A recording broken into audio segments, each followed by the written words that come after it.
salam sejahtera untuk kita semuanya. Sebelumnya perkenalkan, nama saya Bukhari Muslim.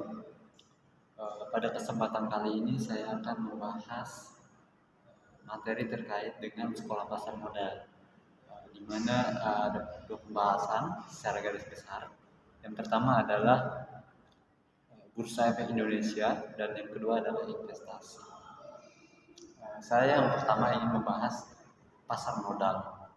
Mungkin kita sering mendengar istilah pasar modal.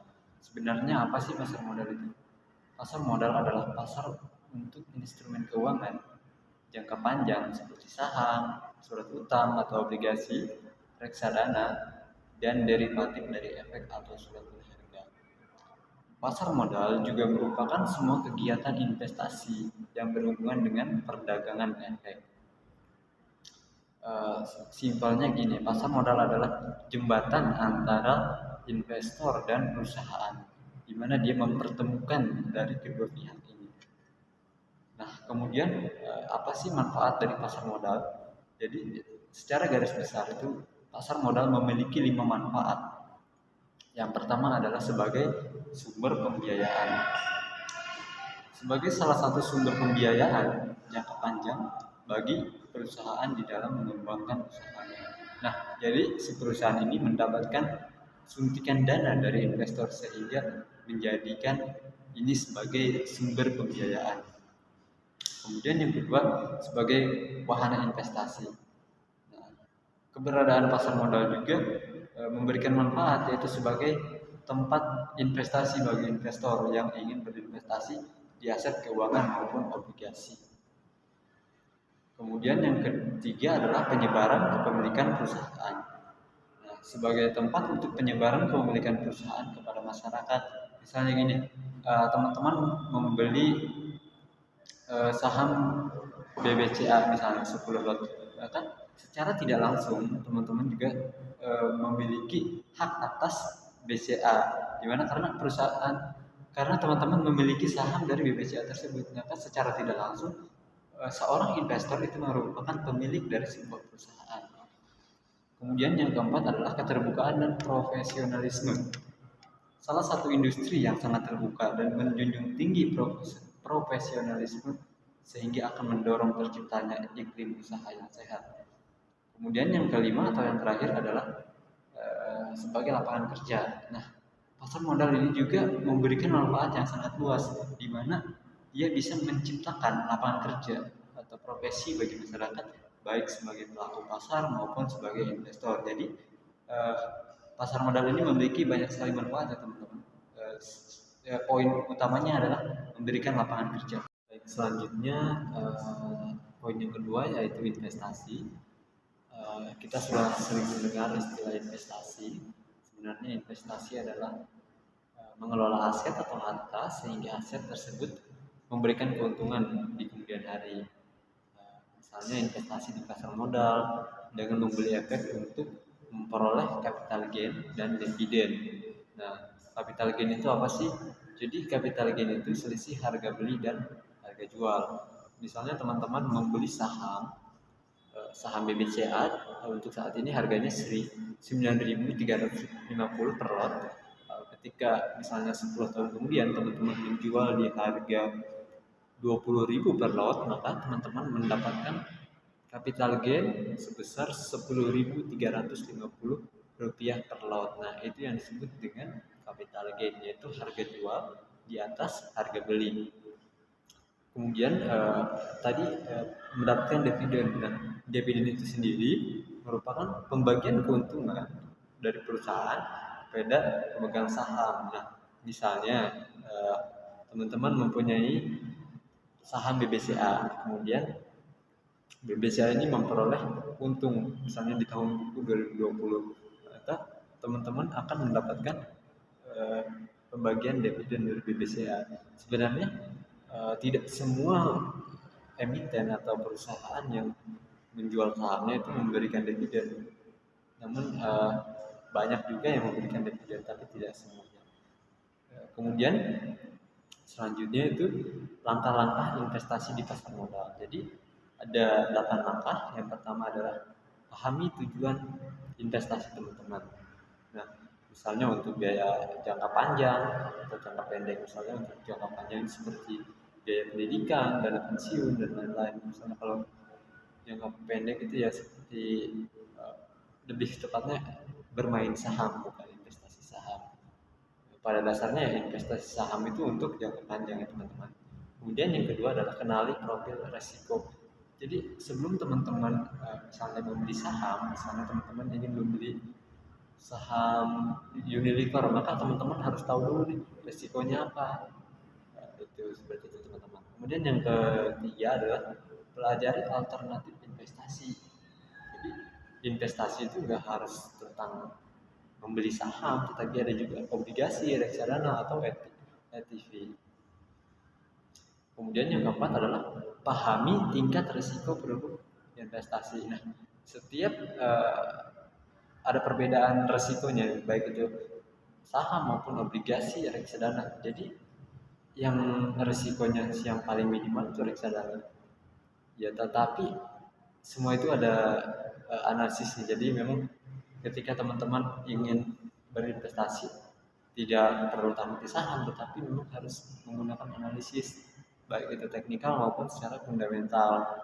Kemudian yang kelima adalah tentukan batas investasi. Jadi sesuaikan dulu nih keuangan teman-teman dengan profil risiko. Tidak perlu memaksakan ingin berinvestasi, tetapi semua itu harus menyesuaikan dengan keuangan. Kemudian yang keenam, tentukan strategi investasi. Yang ketujuh, manfaatkan jasa profesional, misalnya konsultan atau manajer investasi atau apa gitu ya. Kemudian yang kedelapan, pertahankan tujuan investasi. Jadi investasi itu memang memerlukan mental yang bagus ya. Ketika harganya jatuh, teman-teman jangan panik ketika tujuannya memang untuk investasi jangka panjang, karena memang saham itu ya naik turun gitu teman-teman, tergantung kondisi ekonomi dan perubahan politik. Baik, selanjutnya yaitu prinsip-prinsip dasar berinvestasi di pasar modal.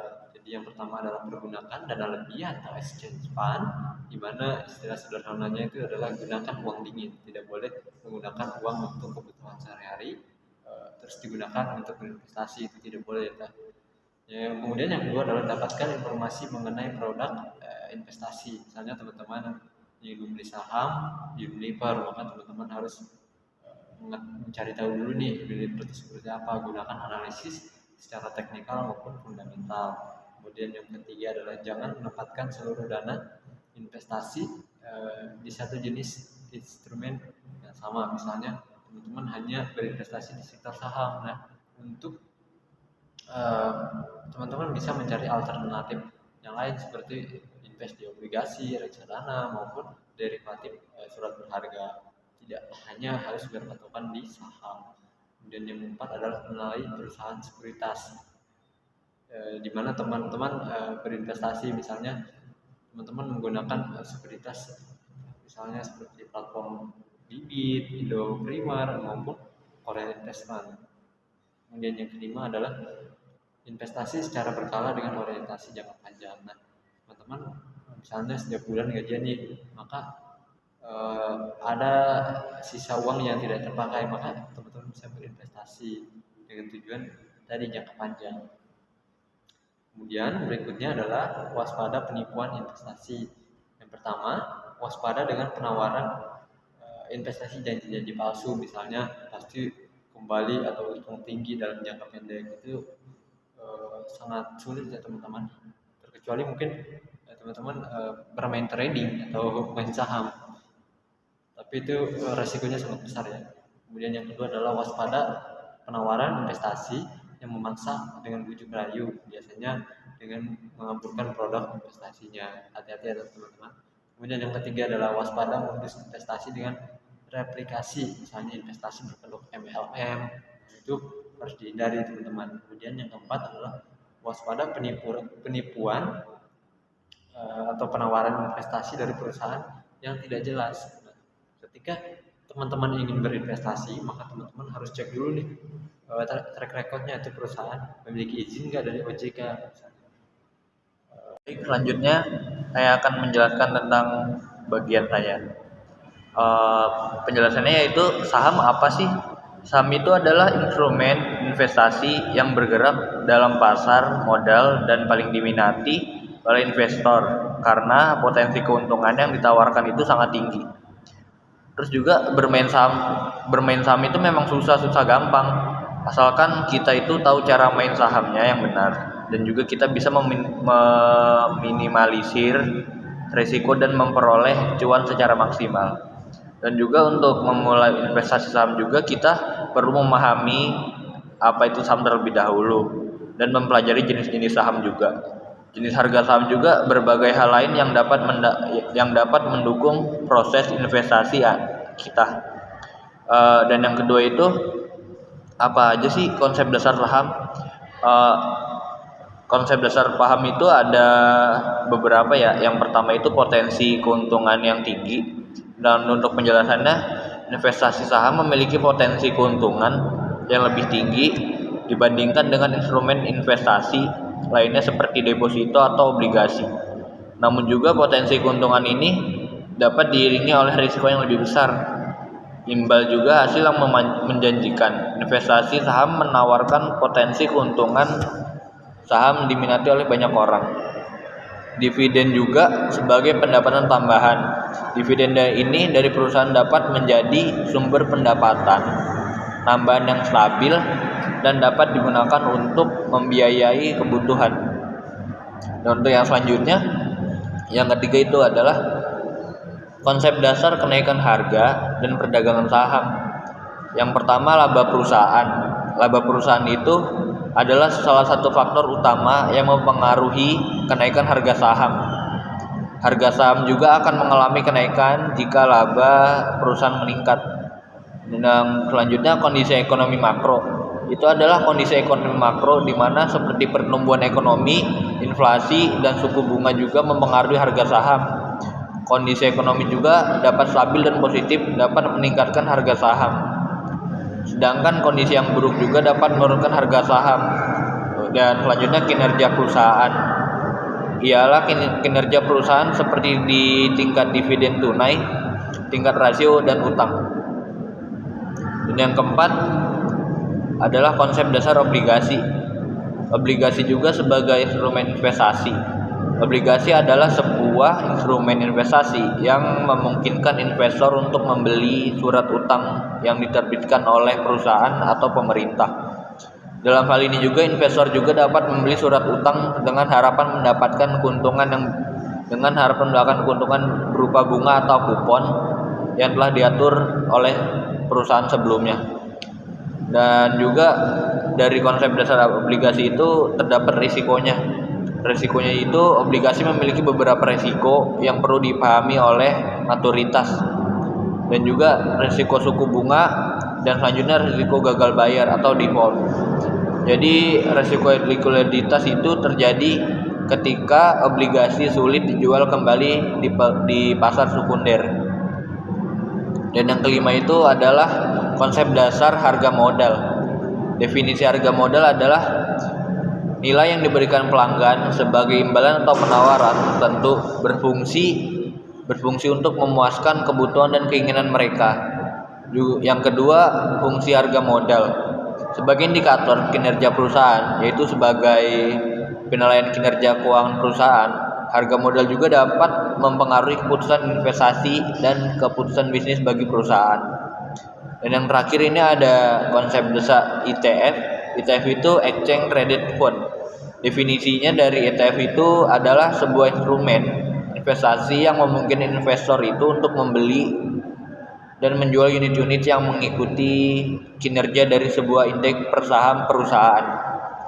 Komoditas juga atau aset lainnya, ETF juga dapat dijual dan dibeli di bursa efek seperti saham biasa yang disediakan oleh perusahaan. Fungsi ETF juga ini adalah mempunyai fungsi sebagai alat investasi yang memungkinkan investor untuk menginvestasikan dana ke dalam berbagai aset di sebuah perusahaan. Baik, di sini saya akan melanjutkan penjelasan mengenai indeks saham. Apa itu indeks saham?